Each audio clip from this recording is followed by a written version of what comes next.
right, y'all. So I got a really cool one for y'all. I told y'all I have a thing with medical abnormalities, but we are on Lindo right now. And if you take this down, it hits Forest Park. You'll see Forest Park. And Forest Park actually is where they had the 1904 World's Fair. And that is what we're going to be talking about today. One of the attractions that they had at the 1904 World's Fair. Okay. But then also this same attraction appeared at what we now know as Fairground Park. Now, so after its use as the Benton Barracks, first it was a fairground. They transformed it, made it into Benton Barracks. And then after the war ended, after the Civil War ended, they transformed it back into fairgrounds, okay? And so in about 1865, it resumed hosting agricultural and mechanical fairs, okay? And then they would also hold the circus when they came to St. Louis. So it would be the Barnum and Bailey Circus would be held here, and any other like circus acts would actually perform at Fairground Park. It wasn't Fairground Park, but it was called the Fairgrounds. Now, Fairground remained Fairground until about 1902 when the city of St. Louis bought it out and they transformed it into Fairground Park, and that's what we all call it today. Now, before the transformation into the park, as I was saying, the circuses, when they visited the city, was set up at Fairground Park. And if you've watched my video on Robert Wadlow was the tallest man in the world, Craig, from Illinois, and he lived in Alton. But did you know that we had one of the tallest women in the world, and she was from Missouri? Okay, now her name was Ella Catherine Ewing, and she was born on March 9th, 1872 in LaGrange County, Missouri. She was born to average-sized parents, and at first, Ella grew at the normal size. But when she reached the age of 7, she started shooting up on the charts. Now, at this point, her pituitary disorder took effect, and it started producing too much growth hormone. And by age 12, she was 5'6", which is, she was taller than her mother at that age. Now, by the time she was 14, she was 6'2", which was the height of her father. So she quickly outgrew her father as well. Now, Ella lived in LaGrange County, Missouri, which was a small town, and the people in her town were used to seeing her at the size that she was. So nobody really brought attention to her that she was abnormal. And so when she was about 13 or 14, her classmates chose her to read the Declaration of Independence at a July 4th celebration that they were holding in like a bigger town in Wakanda, Missouri. That sounds like Wakanda, yeah. Black Panther. Now, this was one of the most humiliating things that she said that ever happened to her in her life. So she was chosen to read the Declaration of Independence. She went up on stage to read, and many in the crowd began to gasp, whisper, and laugh. And she was overwhelmed by the stares and whispers. And they called her a freak. She became upset, was unable to finish reading, and was led off stage in tears. And at that point, her father vowed to never allow her to be gawked at for free. That sounds crazy, don't it? Yeah, that's just for free. Exploiting them more. So I'm going to pick up as we get closer to Fairground Park. That's where we headed right now.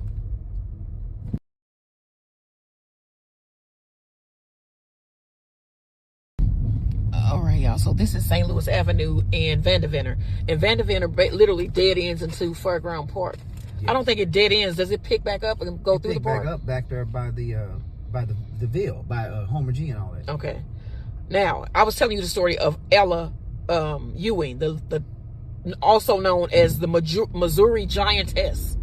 That was her nickname. Now, I told you how the crowd laughed at her, and she was only like 13 or 14, and she said that was the most humiliating experience in her life. Now, after she was laughed at, after she stood up, and they was like, oh my gosh, look how tall she is. What in the world is this? She was approached by some people in Chicago, and they were like, you know, you could be a professional exhibit if you want to, which is basically what they call the freak show people. Right. Now, she first refused, but by the age of 20 in 1892, she was like, you know what? I might as well do it. Why not? We could use it as a vacation. They wanted her to appear in Chicago at an exhibit. So she took the family with her, and they basically used it as like a vacation. Now, she was paid $1,000 for a 4-week appearance, and she actually enjoyed this. She was like, I'm getting paid for it, so I think it's really cool. Now, after that, they were like, she was such a success that they were like, well, why don't you stay and do the World's Fair? Because, you know, Chicago also had a World's Fair. And so she stayed, and she performed at the World's Fair exhibit in Chicago in 1893, and that also was a huge success. Now, we are coming up on Fairground Park, and that's where the story of Ella Ewing and her visit to St. Louis, because she visited St. Louis quite a bit. I guess we like to gawk at people here. As you can see, this is Fairground Park. Big town, you know. Now, they had fairs too. After the World's Fair, yes, after the World's Fair, she was signed to Barnum and Bailey Circus in 1897, and she went on a nationwide tour. She earned huge sums of money for her 5-month engagement. So she earned about $5,000, and she used that money to pay off her family's debts and build a custom house, which I'm going to tell y'all about. Now, she was here in Fairground Park when the St. Louis Post-Dispatch interviewed her. Now, during the interview, she offered a rare look at her professional and personal feelings regarding her height and her circus career. Now, by this time, she had grown to over 8 feet 4 inches tall. That's crazy. Right. Now, at first, she said she felt kind of embarrassed doing the exhibits, you know, being on basically an exhibit that people would come and look at and all that. But she was like, she got used to it. She also said that she wore a size 24 shoe, and that it took 24 to 80 yards of fabric for her to make one single dress, which was expensive. That's crazy. Yeah. And she said, the more I saw of the world, the more I wanted to see. Because as big as I was, the world is so much bigger. Okay, cool. Good philosophy. She told that to the Post-Dispatch.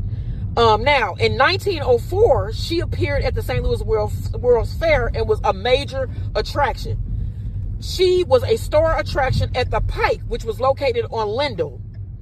And it was a mile-long exhibit. It basically was just all exhibits. And she appeared there with a person called Great Peter the Small. Now, he was supposed to be a man who weighed 6.5 pounds and could reportedly be held in the palm of your hand. I don't believe that. I don't believe that at all. But this is Fairground Park, and you can see the bear cage as we coming up. So she was able, once she finished the 1904 World's Fair, she traveled around a little bit more, and then she basically used the money that she made during the World's Fair to build her custom home in Groen, Missouri. She made over $30,000 at the fair, and today that would be about $1.12 million just on exhibit at the World's Fair. They paid her good. Yes. Her wealth, just all together that she made while on exhibit was about $7.4 million in today's money. When you think about that, a typical laborer in 1904 earned about $400 to $500 per year, and Ella would make that in 1 week. Now, I'm going to tell you about her house next.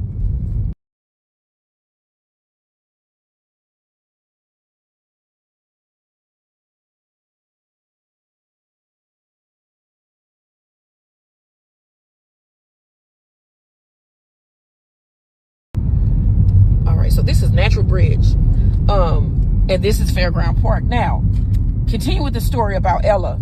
Ella continued touring, including internationally, before retiring due to failing health in 1910. She spent her final years in the house that she had custom built, her giant house in Groen, Missouri. It was engineered so she would never have to stoop down again. And it featured 10-foot doors, 12-foot ceilings, and 7-foot windows. She filled it with custom-built furniture, including an oversized rocking chair and a bed long enough for her tall frame. Now, after retiring, she lived a quiet life, and she was a member of her local church. She used her wealth to help her neighbors and local charities, and she died at the age of 40 at her home from TB on January 10th, 1913. So she feared that her body would be robbed. You know, people would do that. They would dig up your body. see about it. And so she thought that they would dig her body up and try to use it for science, you know, like, and so she actually wanted to be cremated, but her father couldn't bring himself to cremate her, and he had her buried in Harmony Grove Cemetery. And her house eventually burned to the ground. So you cannot see her home anymore, but you can visit Memphis, Missouri, where they have an exhibit on Ella Ewing. And they also have her size 24 shoe. So we probably will make that trip because that sounds interesting, I think. So what do you think about Ella Ewing? That's amazing. She was how tall? 8'4". So how Wadlow was what? 11? Something like that. 8'11". Yeah, Dang, she had abnormally long arms. I'm gonna show y'all photos of her, but she you can see why her dresses would cost so much, because usually when you have pituitary illnesses, your limbs grow exceptionally long, and her arms were just so she would need very abnormal. Yeah, because if she was 8 foot something, almost 9 feet, let's just say 9 feet. Yeah, that's some yardage. You would need a lot of yardage of fabric. Yeah, she needed 80. Right. Which is, both you know, think about that. Right. How much that would have cost her. But she had the money. Made a lot of money. She made over $7.4 million in her life. When she died? She was 40 years old when she died from TB. But Interesting. yeah, she actually brought her family out of poverty with touring. She was able to pay off the family farm. She built her own home. And even Robert Wadlow, well, he died at like 21, so he didn't get that chance. But he had the shoe contract. He came along later, but he didn't make as much money. He wasn't making money like her. No. He just would. Because at that time, I think they were kind of getting out of the whole circus thing. Yeah. And, you know, that was like considered like you making fun of people when you have them as an exhibit and you going in there to view her. Yeah. Like that. But yeah, that's the story of Missouri Giantess Ella Ewing. If you didn't know, now you know. Very interesting. Yeah, where we going next? I don't know. Never know. I don't know. All right, y'all. We will see y'all in the next video. Fairground Park. This has a lot of history.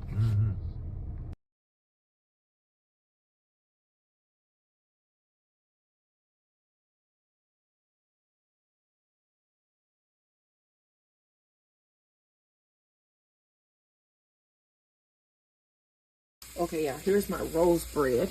So I melted about 2 tablespoons of butter, a half a teaspoon of minced garlic, and a half a teaspoon of honey. And I'm going to brush the tops of my bread here. And my oven is off. I'm just going to sit these in the oven so that this can melt into the bread a little bit. And then I'll let you see what these look beautiful, y'all. They actually do look like roses, so that's cool. Being that they're red. Red roses. You know, red roses come in many colors, but yeah, this is so cute. All right, I'm going to put these back in the oven. Let this soak in, and our bread will be done. Make sure your oven is off, okay?